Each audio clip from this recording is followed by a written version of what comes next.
Hello everyone, welcome back to the channel. आप लोग सोच रहे होंगे उबलते हुए पानी से आज वेलकम हो रहा है। सुबह का टाइम था, मैं अपनी मॉर्निंग ड्रिंक बना रही थी, तो मैंने सोचा आप सबके साथ भी शेयर करूं। अगर कोई पीना पसंद करे सुबह उठकर ऐसा कोई पानी, तो वो बना सके।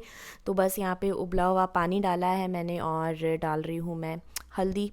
अ, ये है करीब आधे चम्मच से भी बहुत थोड़ी कम हल्दी है। और फिर अदरक जो है वो कद्दूकस करके डाल लिया है, तो ये आधे चम्मच के बराबर है। तो ये गर्म पानी में इस तरीके से मैं डालकर और इसे थोड़ी देर के लिए छोड़ देती हूँ चीज़ों को। और फिर जब पानी थोड़ा नॉर्मल हो जाता है पीने लायक, फिर इसे छान कर और इसे मैं पी लेती हूँ। तो अदरक डाल दी है। अब इसमें डाल रही हूँ मैं एक चुटकी के करीब पिसी हुई काली मिर्चें, ब्लैक पेपर, और लास्ट में मैं ऐड करूँगी इसमें आधा नींबू का रस। और ये ड्रिंक बनकर तैयार है। मैं मॉर्निंग ड्रिंक पीती हूँ, उसके बाद की चीज़ें आपको बताती हूँ। तो ये ख़त्म करने के बाद फिर मैं लगी टिफ़िन और नाश्ते की तैयारी में। तो आज टिफ़िन में मैंने बच्चों को दिया था मूली का पराठा। तो सबसे पहले मूली को तैयार कर लेते हैं। तो जो मैंने कद्दूकस करके पहले ही रखी हुई है, अब मैं इसमें डाल रही हूँ ऑयल। तो मूली है मेरे पास करीब 1-1.5 किलो के करीब है। और ये भर कर मैंने इसमें ज़ीरा डाल दिया है, हरी मिर्च अपने टेस्ट के अकॉर्डिंग डाल लें। और फिर इसमें एडजस्ट कर देना है मूली। मैंने ना कढ़ाई की जगह पैन उठा लिया, और पता नहीं क्यों सुबह धुन होगी मैंने पैन उठा लिया, और अब ये इसमें आ नहीं रही थी, तो मैं बस इसको ठूंस रही थी कि ये किसी तरह पैन में एडजस्ट हो जाए। पहले मैंने सोचा बर्तन चेंज कर लूँ, फिर मुझे लगा नहीं, पानी जब छोड़ देगी मूली तो फिर ये वैसे ही पानी पानी सारा हो जाना है और रिड्यूस हो जानी है चीज़ों को। तो चलो ठीक है, कंटिन्यू करते हैं। तो मैंने बर्तन नहीं छोड़ा और इसी पे कंटिन्यू करा। तो बस इसको फिर चलाते रहना है, और फुल आंच पर बीच में इसे जब आप अच्छी तरीके से चला लें और सारी चीज़ें अच्छे से मिक्स हो जाएं, तो फिर इसे धीमी आंच पे ढक कर 10 मिनट के लिए छोड़ेंगे, ताकि मूली जो है वो गल जाए। जल्दी गल जाती है, बहुत ज़्यादा टाइम नहीं लगता। तो बस फिर इसे ढक कर छोड़ देना है। और फिर जब हम इसे खोलेंगे तो काफ़ी ज़्यादा पानी जो है देखें ये आ चुका है। ढका हुआ शायद पार्ट मैं रिकॉर्ड करना भूल गई थी। तो बस फिर ये अब इसको फुल आंच कर लेनी है, और फुल आंच पे इसको अब हम पानी को जलाएंगे। और फिर अब यहाँ पे ऐड करा है मैंने नमक, टेस्ट के अकॉर्डिंग कर ले। और बहुत ज़्यादा चीज़ें इसमें जाती नहीं है, बहुत 2-4 ही चीज़ों में ये मूली का मसाला बन के तैयार हो जाता है। लेकिन मेरी गारंटी है, आप जब इस तरीके से मूली का पराठा बना के खाएंगे ना, आप रोज़ ही खाना पसंद करेंगे, आलू का पराठा भूल जाएंगे। ये बहुत ही अमेजिंग रेसिपी है ये मूली के पराठे की, ज़रूर एक बार ट्राई करिएगा मेरे कहने से। तो बस पानी अब मैं जला रही थी फुल आंच करके, और फिर मैंने इसको ढक दिया, क्योंकि सुबह का टाइम था। ढक दो तो वो जल्दी पानी जल जाता है, तो मैंने इसको ढक दिया क्योंकि काफ़ी लेट हो रही थी मैं। तो ये काम वैसे मुझे एक दिन पहले कर लेना चाहिए था, लेकिन मैंने किया नहीं, बिज़ी हो गई थी। तो बस फिर अब ढकने से काफ़ी हेल्प हो गई और पानी जल्दी जल गया था।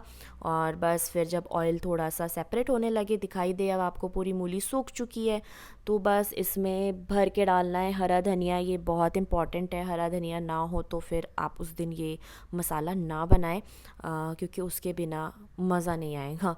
और फिर मैंने इसमें ऐड किया है गरम मसाला पाउडर। तो ये मेरा होममेड है, आपकी मर्ज़ी है, आपको किसी और ब्रांड का पसंद है तो वो आप ऐड कर सकते हैं। तो मैं तो घर पे ही बनाती हूँ, जो वो मैं वही यूज़ करती हूँ।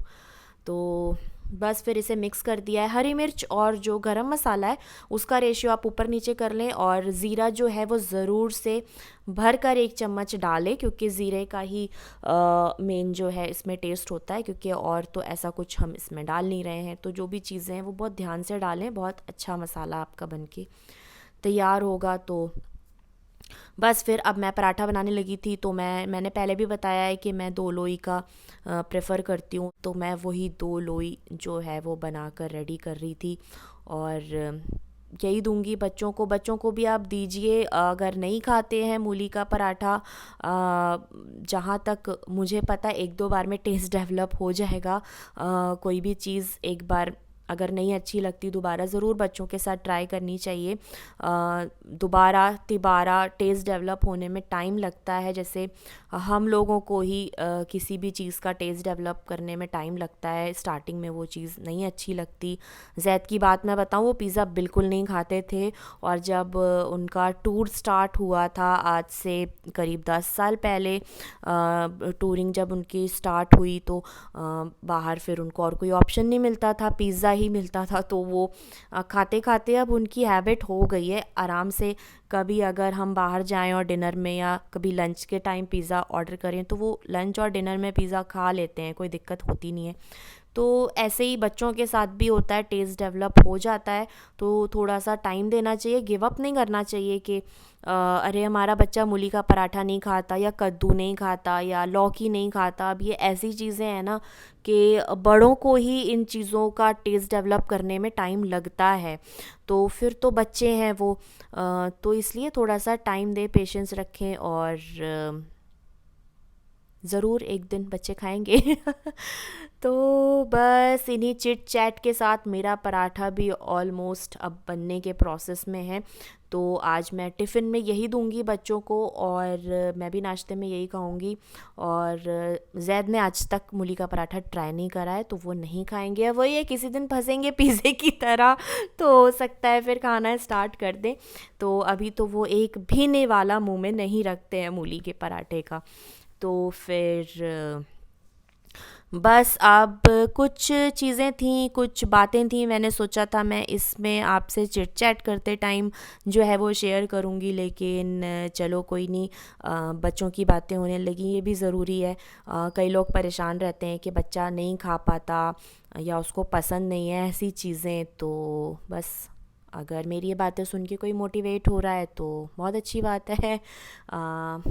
एक दूसरे से इसी तरीके से हम सीखते हैं। कोई बहुत बच्चे पालने में पीएचडी करके तो निकलता ही नहीं है, बस एक दूसरे की बातें सुन के, एक दूसरे का एक्सपीरियंस लेकर ही चीज़ें, और गलती करके कई बार हम गलती भी कर जाते हैं पेरेंटिंग करने में, तो उसे भी एक्सेप्ट करना चाहिए। ये नहीं सोचना चाहिए कि नहीं हम कैसे गलत हो सकते हैं, बच्चा ही गलत होगा। तो ऐसा नहीं है, हम भी गलती कभी कर जाते हैं तो उसे एक्सेप्ट कर लेना चाहिए कि हाँ भाई ये गलती हो गई हमसे यहाँ पे, अब हम उसे सुधार लें, और उस तरीके से चीज़ों को करें। बच्चों की भी सुने थोड़ी, और अपनी चीज़ों को कैसे मनवाना है बच्चों से, वो भी तरीका निकालें। हर बच्चा अलग होता है। आपके अगर 2 या 3 बच्चे हैं, सबका नेचर अलग अलग होगा, सबका जो खाने की जो वो होंगी, क्या वर्ड होता है यार, मैं वर्ड भूल गई देखो बात करते करते। खाने का शौक़, हाँ, खाने का जो शौक़ है वो हर बच्चे का अलग अलग होता है। जैसे मेरा लड़का जो है वो पूरा देसी है, और लड़की जो है वो ऐसा लगता है वो पैदा ही लंदन में हुई होगी। तो हर बच्चा अलग अलग होता है। तो उस हिसाब से डील करना चाहिए, सबको एक साथ नहीं करना चाहिए। तो ये संडे का दिन था, मैंने क्लिप रिकॉर्ड करी थी। एरिना का हेयर कट करवाया हमने, काफ़ी टाइम हो रहा था हेयर कट नहीं करवाया था, मुझे लग रहा है साल भर ही हो रहा होगा, और बाल काफ़ी ज़्यादा ख़राब हो रहे थे। इसके बाल पतले हैं, इसको शायद ख़ानदानी चीज़ मिली हुई है। हमारे घर में वैसे भी सारी लड़कियों के बाल जो हैं वो पतले हैं, तो इसके भी काफ़ी पतले हैं। तो पहले सोचा बढ़ा लेते हैं, लंबे कर लेते हैं, लेकिन फिर ये लगा नहीं, अभी कटवा के शायद थोड़ी सी मज़बूती आ जाए बालों में, तो फिर इसलिए हमने इसका हेयर कट जो है वो करवा लिया। बाद में लगा नहीं ठीक ही है, लुक भी चेंज हो गया। इसके बाद मैं पहुंच गई थी, दिन का टाइम था, बच्चों को लेने निकली थी, तो पहले मैंने कहा ड्राई क्लीन के कपड़े उठा लेती हूँ, तो ये मैं वही उठा रही हूँ। कपड़े उठाने के बाद मैंने ली सब्ज़ी। तो सब्ज़ी की शॉप मैंने रिकॉर्ड नहीं करी, ऑलरेडी मैंने पहले भी दिखाया हुआ है, मेरी सेम ही शॉप है काफ़ी सालों से। तो इसके बाद मैं आ गई हूँ बच्चों को लेने। तो अभी थोड़ा सा टाइम है 10 मिनट का, तो मैंने सोचा थोड़ी सी बात कर ली जाए। मैंने जो सुबह आपको मॉर्निंग ड्रिंक दिखाई है, तो आपको एज इट इज़ ना किसी की भी, मेरी नहीं, किसी की भी फॉलो नहीं करनी चाहिए। पहले आप देख लें आपकी बॉडी को क्या सूट करता है, क्या नहीं करता है, उसके अकॉर्डिंग आप चीज़ों का इंटेक करें तो वो बेटर होता है। वरना आपको लगेगा कोई चीज़ फ़ायदा करने वाली है हमें, उल्टा वो नुकसान कर जाती है। जैसे सुबह वाली ड्रिंक में मैंने अदरक भी डाला था, हल्दी भी डाली थी, तो ये इन सारी चीज़ों की जो तासीर है वो बहुत गर्म होती है। तो आप पहले तो ये देखें कि मौसम कैसा है, आप जहाँ भी रह रहे हैं मौसम ठंडा है अगर, तो फिर आप बिल्कुल इसे ले सकते हैं। पहले चेक करके आप 3-4 दिन पी कर देखें अगर आपको बॉडी में कोई चेंजेस लग रहे हैं। जैसे कई बार बहुत सारे लोगों को हल्दी सूट नहीं करती है, तो चेहरे पे कोई दाग पिंपल्स से आने लग जाते हैं। और हल्दी के वैसे तो बहुत सारे फ़ायदे होते हैं, लेकिन कई लोगों को हल्दी सूट नहीं करती है। चेहरे पे इवन लगाने भर से अगर कोई बेसन में मिला के कभी लगाता है तो उससे ही उनको पिंपल आने लग जाते हैं। तो ये तो फिर हम पी रहे हैं, तो इसलिए चेक करना बहुत ज़रूरी है। आप 3-4 दिन पी कर देख लें। अगर तो आपको बॉडी में कोई चेंजेस नहीं आते हैं, नॉर्मली ब्रेकआउट्स हो जाता है फेस पे अगर आपको सूट नहीं कर रहा है, कुछ तबीयत में भी चेंज आता है, आपको घबराहट सी होने लग जाएगी, अजीब सी फीलिंग होगी अंदर से, तो आप समझे कि कुछ खाने में गड़बड़ है या तो आपने ऊपर नीचे कर लिया है। इसकी वजह से भी ये सारी चीज़ें होती हैं। अनजाने में आप पीते चले जाएं कोई चीज़ और आपको ये सारी चीज़ें हो रही हैं, आपको लग रहा है मॉर्निंग तो मैंने बहुत अच्छी अपनी शुरुआत कर ली है बहुत अच्छे एक ड्रिंक के साथ, लेकिन आपको वो फिर नुकसान दे रही है। इसलिए हमेशा ही कोई भी मैं ड्रिंक अगर मैं दिखा रही हूँ चैनल पे, तो आप ज़रूर अपने बॉडी के अकॉर्डिंग उसको चेक कर लें कि भाई वो आपको सूट कर रही है कि नहीं कर रही है। धनिया वाली, जैसे मैं साबुत धनिया वाली अगर मैं दिखा रही हूँ तो अगेन उसकी तासीर ठंडी होती है, तो अगर आपने ठंड में वो चीज़ पी ली है तो फिर आपको फिर वो फ़ायदा देने की जगह आपको वो नुकसान दे जाएगी। मौसम के हिसाब से भी जो है वो अपनी मॉर्निंग ड्रिंक चेंज कर लेनी चाहिए, उसी से ही आपको फ़ायदा मिलता है, वरना नुकसान मिलेगा। बाबर आराम फरमा रहा है, शाम का टाइम हो चुका है। स्कूल से आने के बाद हम लोग थोड़े से बिज़ी हो गए थे, मुझे एक फ्रेंड के यहाँ जाना पड़ा काम से, भावना के घर। तो फिर खाना बनाया, आज कुक भैया एब्सेंट है। तो आज के टाइटल पे जाते हैं। जैसा कि आज मैंने टाइटल दिया हुआ था और आपने काफ़ी टाइम से सोच रहे होंगे, उस बारे में मैं बात नहीं कर रही हूँ। तो जो भी बच्चे 10th में हैं उनके पेरेंट्स थोड़ा सा नॉर्मल रहें, बहुत ज़्यादा प्रेशराइज ना करें बच्चों को। और ज़मन कुछ कहना चाहता है। हाँ, प्रेशर नहीं लेना चाहिए बच्चों को, सिर्फ 10th है अभी तो। हम्म और बस 10th है, 12th है, यही है बस, और इससे भी दुनिया ख़त्म नहीं होती। ज़मन ऐसा इसलिए कह रहा है क्योंकि ज़मन का एक फ्रेंड है हमारी सोसाइटी में, वो भी 10th में है। तो कुछ टाइम से ज़मन नोट कर रहा था कि वो थोड़ा सा गुमसुम सा, उदास सा है। तो इसने मुझे आकर बताया, फिर हमने आपस में काफ़ी डिस्कस करा। तो फिर ये हुआ कि ज़मन उससे जाकर बात करेगा, पूछेगा भाई क्या प्रॉब्लम है, क्या चीज़ है, क्या तुम्हें दिक्कत कर रही है, क्यों खोए खोए रहते हो। इसके अकॉर्डिंग ज़मन ने जाकर बात करी। तो उसने यही बताया कि 10th है, थोड़ा सा पेरेंट्स जो है वो प्रेशराइज तो करते ही हैं मार्क्स के लिए, और बस यही सब प्रेशर है थोड़ा सा। तो ज़मन ने उसको वही समझाया जो अभी इसने बोला कि 10th है, लाइफ ख़त्म नहीं होती है, अगर हम तो 100% दे ही रहे हैं। और ये सभी बच्चों से मैं बोलना चाहूँगी जो भी 10th में है और उनके पेरेंट्स से भी, 10th में आपका कोई फ्यूचर नहीं डिसाइड होने वाला है। हाँ, 10th बहुत इम्पॉर्टेंट होता है, इसके मार्क्स के बेसिस पे ही आप आगे अपना फ्यूचर देखते हैं, लेकिन हेल्थ से बढ़कर नहीं है, ये पेरेंट्स को भी समझना चाहिए।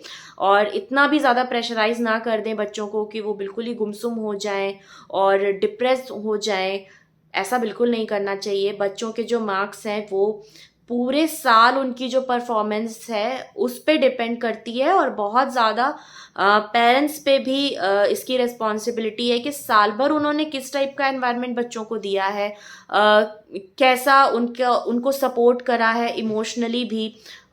तो साल भर की जो जर्नी है वो उसका निचोड़ अब जो है वो एग्ज़ाम के रिजल्ट में आएगा। तो अगर आपका बच्चा अच्छे से परफॉर्म नहीं कर रहा है, इसका मतलब कुछ आपकी भी कमियां होंगी, कहीं ना कहीं आपने भी कमी करी है। सारा ब्लेम उठाकर बच्चों के ऊपर बिल्कुल नहीं डालना चाहिए। आप जो कर सकते हैं वो ये था कि आप ने साल भर नज़र रखी बच्चों पे, उनकी पढ़ाई पे, उनको गाइड करा कि वो कब क्या सही कर रहे हैं, क्या गलत कर रहे हैं, टाइम टेबल सेट करा उनका कि उनको किस टाइम क्या सिलेबस ख़त्म कर लेना चाहिए। तो ये सारी चीज़ें जो है वो साल भर करने वाली होती हैं। अब एंड टाइम पे जबकि सिर्फ 1 महीने से भी कम का टाइम बचा हुआ है, इस टाइम पे सिर्फ बच्चों को प्रेशराइज करना कि नंबर अच्छे आने चाहिए, मार्क्स अच्छे आने चाहिए, तो ये बहुत ज़्यादती है बच्चों के साथ। ऐसा बिल्कुल ना करें।